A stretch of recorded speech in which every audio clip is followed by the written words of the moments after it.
Just a quick one, Graham, on WA.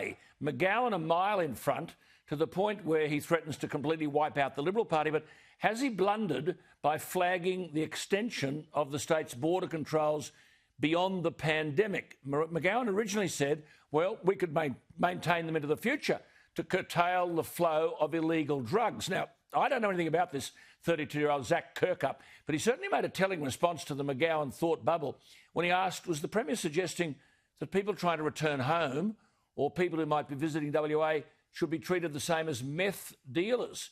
Has McGowan made a blunder here, or do you think the figures will hold up? Oh, I think the figures will hold up. I think what McGowan said is pretty popular with most Western Australians. It's just not popular with the rest of us. And I don't think that if one can be crude for a moment, and you know that's something I rarely am, I don't think McGowan would give a rat's about that, would he? He wouldn't give a rat's bottom as far as he's concerned. He's only interested in one thing, and that's that election day, and he'll do very well. They've all stopped listening to you once you said, I'm never crude. They don't believe anything else that comes...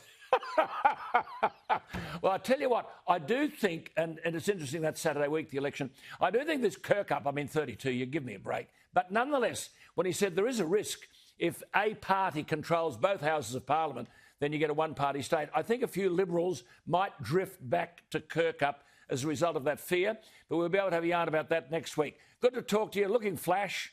Go back to your MSG, and we'll see you next week. Flash is a rat with a gold tooth, mate. We'll see you next week. There he is, Graham Richardson. We love him.